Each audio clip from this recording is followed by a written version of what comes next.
Hello everybody, good morning. कल हमने जो पाठ पढ़ा उससे आगे आज हम पढ़ रहे हैं जीवित और अजीवित, लिविंग और नॉन लिविंग, सजीव और निर्जीव वस्तुओं के बारे में। तो हम जब सो के उठते हैं और आँख खोलते हैं और जो चीज़ें हमें आस पड़ोस में दिखाई देती हैं, अपने आसपास, आकाश में, ज़मीन पर, उन चीज़ों को सभी को हम दो भागों में बांट सकते हैं, एक जीवित और एक जो जीवित नहीं है, लिविंग और नॉन लिविंग। तो आज हम उन्हीं वस्तुओं के बारे में डिस्कशन करेंगे। देखिए, तो हम जो अपने आसपास में वस्तुओं को देखते हैं उनको हम कैसे नापें, कैसे मापें कि वो जीवित है और कौन सी जीवित नहीं है।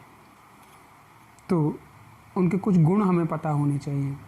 जैसे मैंने यहाँ जीवित वस्तुओं के बारे में सजीवों के गुण लिखे हैं। तो पहले तो हम ये करते हैं कि हम आसपास में जो भी वस्तुएं देखते हैं उन सब में हमें दो वर्गों में हम बांट लेते हैं। एक तो सजीव और एक दूसरा निर्जीव। सजीव और निर्जीव दो वस्तुओं में बांटने के बाद हम किसी एक का उनकी गुणों का डिटेल लेते हैं। जैसे कि अब ये सजीव वस्तु हैं, देखिए हम जो देख रहे हैं, ये मनुष्य है, जानवर है, पक्षी हैं, पेड़ पौधे हैं और सब कीट पतंगे हैं, जो भी हमें दिखाई दे रहे हैं, सारे ये सब जीवित हैं। अब इनके अलावा निर्जीव कौन से हैं?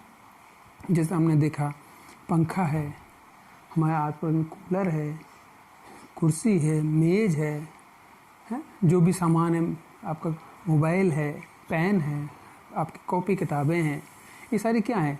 ये सारी निर्जीव हैं। अब सजीव और निर्जीव में हम अंतर कैसे करते हैं? कैसे हमें पता लगेगा कौन सी वस्तु सजीव है और कौन सी निर्जीव है? उसको देखने के लिए देखिए, उसके मैंने गुण लिखे हैं इसके ऊपर। सजीवों के गुण क्या क्या होते हैं, मैं ये आपको साफ नहीं दिख रहा होगा, मैं इसका फ़ोटो भी भेजूँगा आपको। देखिए, सजीव, सबसे पहले कि सजीव वस्तु जो भी होगी वो सांस लेगी। सजीव हमेशा सांस लेते हैं जिंदा रहने के लिए। जो जीवित हैं, जो सांस लेते हैं, उनको हम जीवित बोलते हैं। तो जिंदा रहने के लिए हम सांस लेते हैं, हवा में से ऑक्सीजन लेते हैं। ये सांस हम मनुष्य, जानवर, कुछ जो भी है, पशु हैं, पक्षी हैं, कीट पतंगे हैं, पेड़ पौधे, जो कोई भी है, वो जो सजीव है वो सांस लेता है। दूसरा, सजीव वस्तुएं भोजन ग्रहण करती हैं। जो भी सजीव हैं वो खाना खाते हैं। खाना किस लिए खाते हैं? क्योंकि उनको जीवित रहने के लिए एनर्जी की ज़रूरत होती है, वो काम करते हैं, उसके लिए एनर्जी की ज़रूरत होती है। तो एनर्जी उनको मिलती है खाने से। तो हम खाना खाते हैं ज़िंदा रहने के लिए, जिससे हमें एनर्जी मिल सके। तो जो सजीव है वो भोजन करता है, वो खाना खाता है, वो इनटेक करता है, अंदर कुछ ना कुछ चीज़ लेके जाता है, पानी पीता है, दूध पीता है ना, खाना खाता है। तो ये सारी चीज़ें जिंदा जो सजीव है वो करते हैं। आपने कभी, जैसे पहला पॉइंट है सांस लेना, आपने कभी मेज को, कुर्सी को सोचा है कि वो सांस लेते हैं? नहीं लेते। पेन है, पेन सांस लेता है? नहीं लेता, क्योंकि ये सजीव नहीं है, ये क्या है? निर्जीव है। कुर्सी निर्जीव है, कापी है, पेन पेंसिल से, जो भी पंखा है, कूलर है, ये सब निर्जीव है। तो ये सांस नहीं लेते। ऐसे ये भोजन भी नहीं करते, ये भोजन नहीं लेते हैं क्योंकि ये निर्जीव हैं। कुर्सी में ये कभी भोजन खाते हैं? नहीं खाते ना। तो तीसरा पॉइंट है कि सजीव गति करते हैं, एक जगह से दूसरी जगह पर जाने, उसको गति बोलते हैं। तो सजीव गति करते हैं। एक हम पेड़ पौधों को ले लें तो वो आपको गति करते हुए नहीं दिखाई देंगे इस टाइप से, लेकिन अदरवाइज सब जो भी जीवित है वो गति करता है। निर्जीव गति नहीं करते। निर्जीव में आपने एक कुर्सी आज यहाँ पे रख दी तो वो 1 साल बाद भी, 10 साल बाद वो वहीं रखी पाएगी जब तक उसको हम छेड़ेंगे नहीं। वो गति नहीं करते। कोई भी सामान है, कोई वस्तु है, पेन आपने यहाँ रख दिया, ये यहीं रखा रहेगा जब तक कि हम इसको हिलाएंगे नहीं। ये अपने आप गति नहीं करता है, तो निर्जीव गति नहीं करते। उसके बाद है कि सजीव महसूस करते हैं। सजीव जो भी जीवित है पदार्थ है वो महसूस करता है। अगर हम उसको छुएंगे तो वो उसमें हलचल आपको दिखाई देगी। उसको उसकी प्रतिक्रिया देते हैं।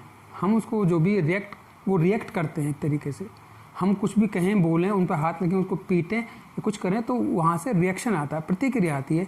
बट कुर्सी है, मेज़ है, डंडा है, कोई फल फ्रूट हैं, जो भी हैं, उनको हम कुछ कहें, छुएं तो वो प्रतिक्रिया नहीं देते।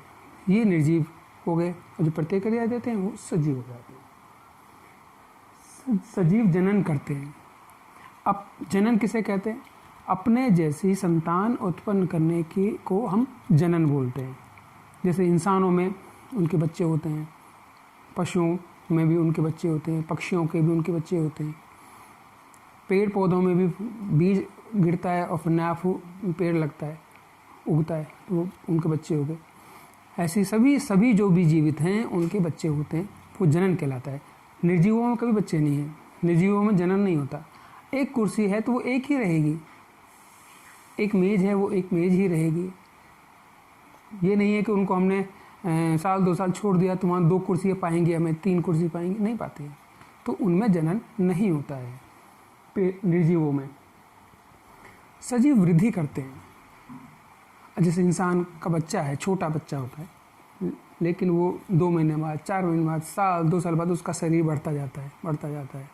ठीक है, जब वो 17-18 साल का हो जाता है, फुल साइज़ का हो जाता है, 4-5 फुट का, 6 फुट का हो जाता है ना। ऐसे ही जिसके भी बच्चे आपने देखे होंगे, चिड़िया के बच्चे देखेंगे, छोटे होते हैं फिर बड़े होते चले जाते हैं।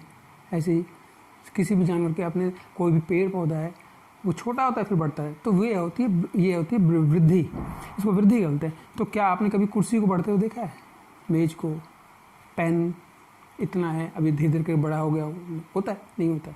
वृद्धि केवल सजीवों में होती है। सजीवों के लक्षण हैं ये सारे, ये सजीवों में होते हैं, निर्जीवों में नहीं होते।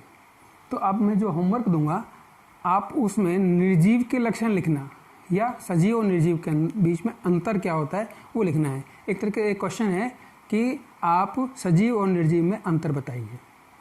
कोई 5 अंतर बताएं, कोई 6 अंतर बताएं। इनसे ज़्यादा आपको पता है तो वो भी लिखें। ठीक है, तो ये आपका होमवर्क भी हो गया। आज ये सजीव और निर्जीव के बारे में आपकी पढ़ाई भी हो गई। तो आपका होमवर्क यही है कि सजीव और निर्जीव में क्या अंतर होता है ये आपको बताना है। ठीक है, एक कॉपी पे लिखना, और लिखने के बाद आप चाहो तो उसको पोस्ट भी कर सकते हो इसी ग्रुप पे। ठीक है, ओके बाय।